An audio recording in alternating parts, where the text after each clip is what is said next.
introduction to me now will be in a few slides. You'll see why. So, welcome to my grad defense. My name is Ghost, and that is me going into freshman year. That is me at orientation. That me has no idea what they want to do for their future. They have no idea if they want to go to college. Their main characteristic and trait is just kind of being sad, really. Not much going for me at the time. Didn't know what to expect. Didn't know my learning style or how to be a leader. So let's transition to now. So that's me at prom and senior walkout. So my name is Ghost. I have learned so many things here, like how to be a proper leader and how to jump into just any group and project and just help out wherever I can. I have learned that I learn mainly with images and taking all the puzzle pieces and figuring things out on my own. I have plenty of plans, surprisingly, for after high school, and I'm excited to share all of that with you now. So let's talk about things I do outside of school. So these are just some hobbies I've done. So I've been learning how to draw human anatomy, learning sewing. So there's a project with a spiked mask that I've been working on. I've also been working on streaming on Twitch, cross-stitching and crocheting, and I have plenty of examples of crocheting here. So that elephant, that's my second plush ever I've made. That was for Mother's Day. And you can see he's a little wonky, a little funky. Learned I struggle to center things. But this was, I think, the third plush I ever made. He's a little beat up, but I did much better at centering things, and I actually made this for my girlfriend Harley for our anniversary. And yeah. And then I also have a scarf here, and this was my first ever finished project, which I'm very proud of. And then I'm currently working on a sweater. So a lot of crocheting here. So I have 2 front panels done, and I'm working on the back panel. And I still have yet to make the sleeves and shoulder pads. So this is just a lot of creative things I do. And let's now talk about, well, I guess I have a yarn addiction now. Yeah, I have so much yarn. I've spent probably $400 on yarn now. So started only second quarter too, so yikes. All right, what about in school? Now we transition to that. These are just some projects that I've done. A lot of it was based on race and like wealth gap and just why, or I guess not why people are treated badly, but like how people have come to be treated badly. And also we worked a lot on climate and how to make renewable sources. And this image of me is from a wellness called Grow, Cook, Eat. Thanks to Ryan for teaching it. It helped me a lot with basic kitchen skills, like how to use a knife properly and how to have easy recipes to make in less than an hour and also eat in less than an hour. So that was very helpful, and that is a salad we made, which I'm very proud of, and we were asked to take pictures for portfolios, which will be helpful in the long run for my college plan. Yes, okay. So I feel like I currently have a very clear pathway. I plan on going to SEC to study baking and espresso and also plants, to learn how to grow my own plants and have like my own little greenhouse. Because I want to use those fresh herbs and coffee beans and whatever else I grow in my cooking or baking. And I also have found that I have a big love for baking, which I found recently, which I have an image of a batch of pretzel balls I made for a holiday party, which everyone loved, surprisingly, so I'm glad for that. This picture right here is a layout for a coffee shop I want to hopefully own one day. We named it the Comfy Cauldron, and it'll be kind of witchy themed, so it'll focus on healing and mental health and like just being there for people, and so they can fuel their caffeine addiction maybe. And that floor plan was actually made by Harley. I'm just borrowing the photo. And then I hope to make a lot of crocheting clothes. So this hoodie, sweater I'm working on, it will be the first clothing item I make. So hopefully it turns out well and I can be proud of it. And yeah, I found just a love of crocheting and baking and plants, and I hope to have a clear future for all that. So in order to work on all of these goals, I have to make money and hopefully move out onto my own and just be an adult. So I've already entered the workforce. I've had 2 jobs now. My last day at my second job was 2 days ago. So working on finding a new job now because I'm horrible at lining things up. And so that's an image of me at my second job, Costa Vida. I also worked as a host at Outback, and I gained valuable experience from both. And so I have a spreadsheet of me just trying to learn how to manage money and like figure out my style of things. So that's just me laying out each paycheck and how much I've made. And another thing I've done that's fairly expensive is trying to find an apartment. Who knew it'd be so difficult? Like, I didn't realize sometimes you have to pay double just going in for like that first month. Or sometimes some places require you to make double or sometimes triple the rent, which is absurd to me as a minor working only 20 hours a week. So, and yeah, my average paycheck was like $200, so it's very hard to do. We almost got a place, but our third roommate ended up dropping out like last second, so close. Not quite there yet though. And I've built up, I think, a fairly good resume that has a list of all my skills and what I've done, and I'm proud of that. Another expensive thing I've been working on is college.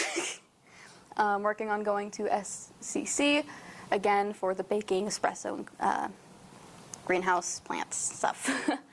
And I was awarded a work-study financial aid award.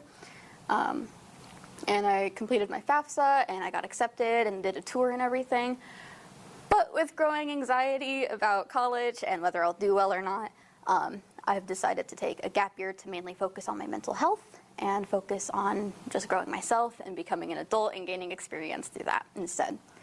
So I have to end up calling the place and be like, hey, never mind on this year, I'll go next year, which is something I've yet to do. So a slight change of plans. In the very beginning, I said that I was a streamer on Twitch, but recently I have found out that streaming is stressful, very stressful, and I have found myself dreading streaming.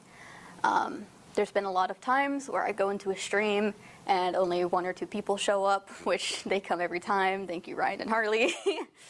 But I end up just so drained and just, I don't know, I don't feel like I gain anything from it anymore. But I'm very happy that I got to do it and experience it, and I'm happy that, and I'm happy with the progress I made, because I made it to a point where I could start making money, although I wasn't making very much money off of it. Within like the 4 streams I've done, I only made like $2. So, yeah. So dropping streaming for maybe a while, maybe for good, I'm not sure yet. But I know for now, it is definitely very draining. But I hope that everything else ends up okay, and I hope everything else sticks. We'll see. And so in conclusion, I feel like I've grown a lot throughout these 4 years. I finally have a clear goal in life, and I feel like I have a path to follow. Whew. And I feel like I've learned how to be a good leader, a good just person in general, like better. I know I wasn't like the best to work with a lot of the times, but I definitely feel like I've been getting better and doing my work and getting things done. So yeah, thank you.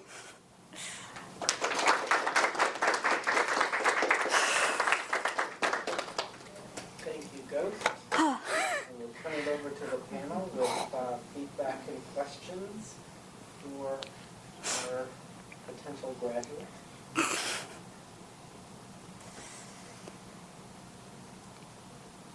I'll start. Or would you like? Ghost, I think you did an amazing job on your presentation. I love the name of the coffee shop you want to own, Comfy Cold Brew. Is that it? Yeah. And so my question is kind of related to the future, like being a future business owner, future leader. I was wondering, what kind of ways did you display some leadership skills while you were in school? The only example that can really come to mind is this year's orientation project. There was a group I was in that was like a little too big, and I had nothing to do because they all just took the work. And so I went up to our facilitator and I was like, hey, can I like not be in this group? Because like I have nothing to do. It's a topic I'm not really interested anyways. And she's like, oh yeah, sure. This group needs help. Would you like to join them? And I'm like, yeah, sure. And then within that same like hour or so, I had like redirected that whole group and like got them back on track because it was just a group of freshmen. They didn't know what they were doing. So they're like, I'm very grateful for you. Oh my God, you're amazing. And I was like, oh, thank you. I like that because I remember during the mentoring during the wellness sessions, you were good at redirecting conversation and leading your classmates into new conversations for the topics.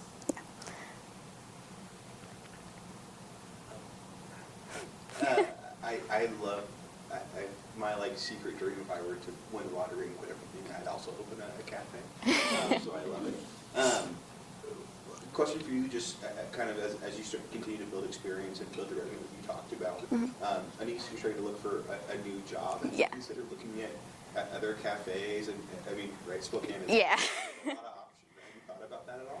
Yeah, I've been applying to a lot of Starbucks and Dutch Bros, and I applied to a coffee shop like 2 blocks from my house. I'm a regular, so hopefully they're putting in a good word for me. But none of them have gotten back to me yet, so so far just applying just wherever else I can for now until I can get that job. I think that practical experience would be just leaps and bounds for you. And then also it might help a little bit with the business side as well. Yeah.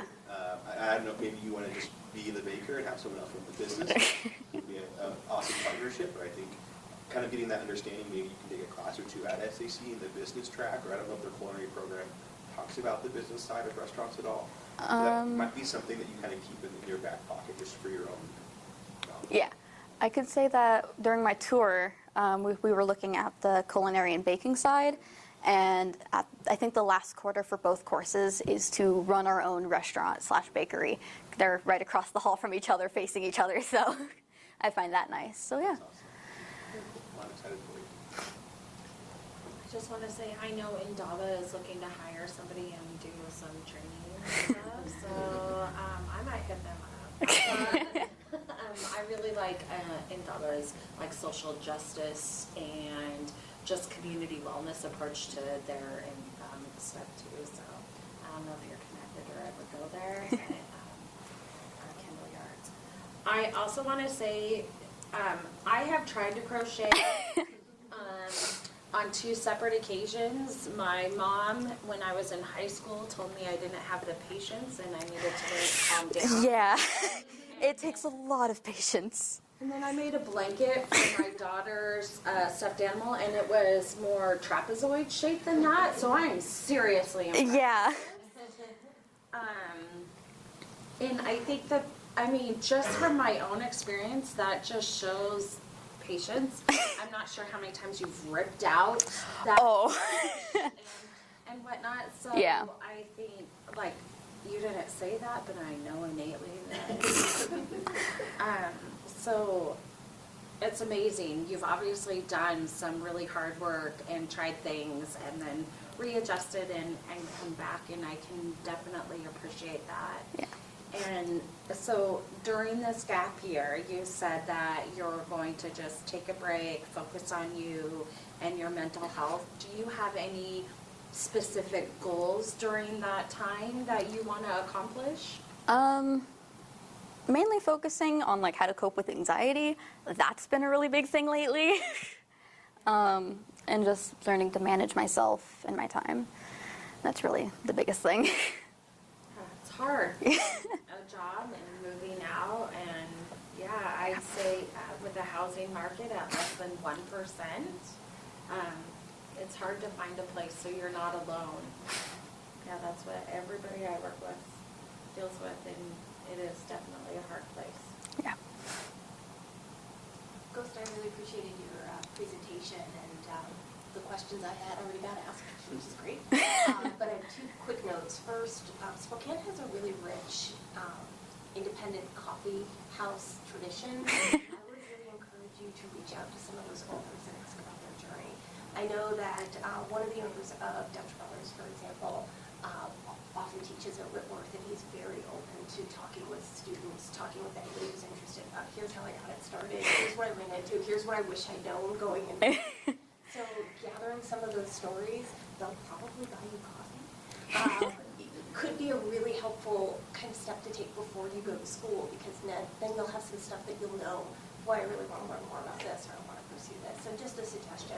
And the other note is something that my grandmother told me once, which is there are those people who use yarn, and there are those people who buy yarn. Be the first group, not the second group. I am trying. I have a lot of unused yarn, and I feel kind of bad. I have a very large basket at home myself. So I grant this wisdom to you in the warmth and the love that my Yeah, grandmother gave so to me. I'm trying here. Attempting.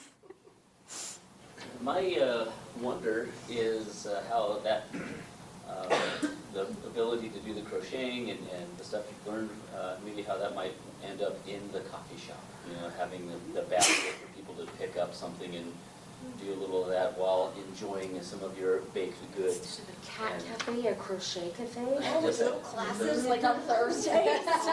Oh, good idea. Swear and we can build our. We're taking that. It's my idea now. So just wonder, like, I feel like there's a crossroads there that Yeah. we could do the sales and the thing, and then invite folks in for specialty nights of certain things, Try it. or whatever.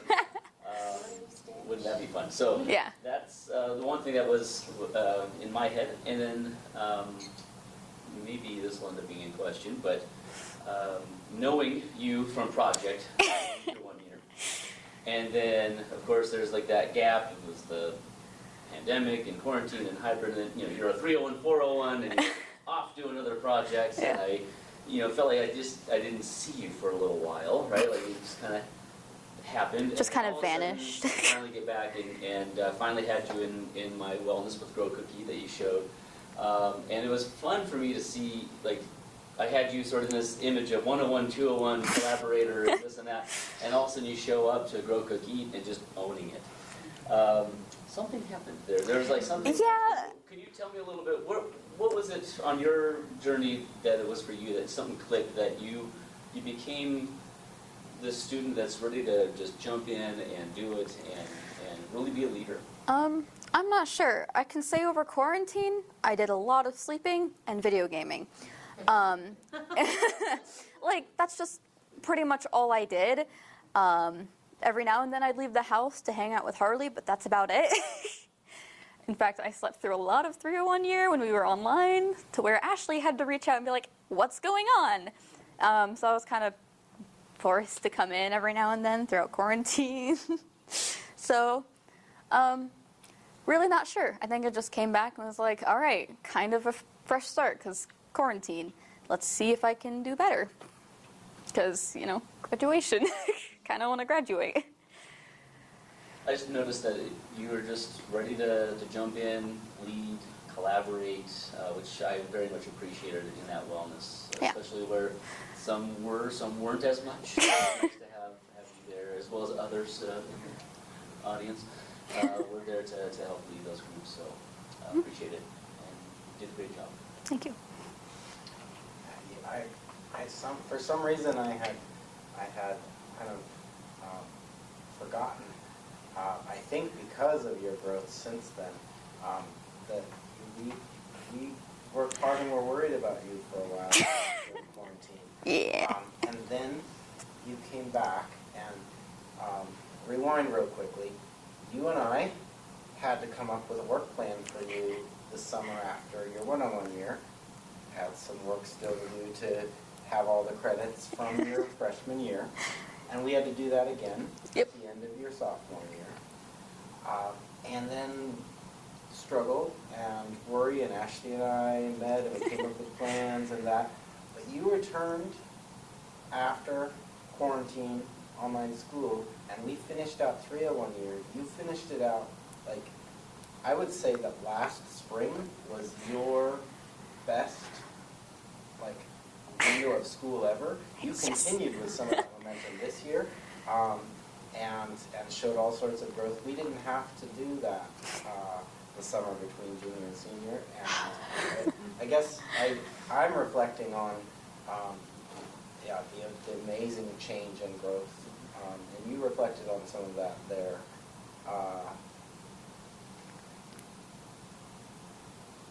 You said just a second ago, I think I just realized, I needed to do this, but I feel like there's probably more to it than that in your growth.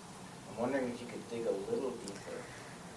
What is it this last year and a half that we saw a ghost who is so much more a leader, so much more someone who could find a reason and motivation and relevance for doing project tasks and other pieces of our community? Dig a little deeper than I just realized I had to. I think just the way that the school functions definitely helped me realize like how I learn better, and like definitely I think helped me find personal relevance in different projects. There were a lot of times where I was just like completely like clocked out. I was just not paying attention. You guys are like, okay, but what if you think of it like this? And I'm like, okay, now something's going on in my head. And so I think just like learning to find that personal relevance and finding my own style, I think that helped find motivation to get through things and like do the work. But like, that's really the only thing I can think of. I saw you finding connections, and you were that person I really appreciate who would ask and answer and contribute, but you didn't overdo it. You had shared space with others to voice as well, but your voice became a consistent thing in projects, as whether it was small groups or large groups. And to me, it was you finding a relevance for yourself and interest, and things were churning. At least this was my picture of it, whether it was related to climate change or wealth inequalities or myriad of things. You found a way to have your own interest in them. And not every day, Yeah. but lots of days. Well, I absolutely love how kind and generous and honest and all, you put together the list of words, but just truly appreciate the person that you are. You are somebody who maybe gives a little too much to those of us around you in some ways, but certainly you have a kindness and a generosity, and as I was alluding to this morning,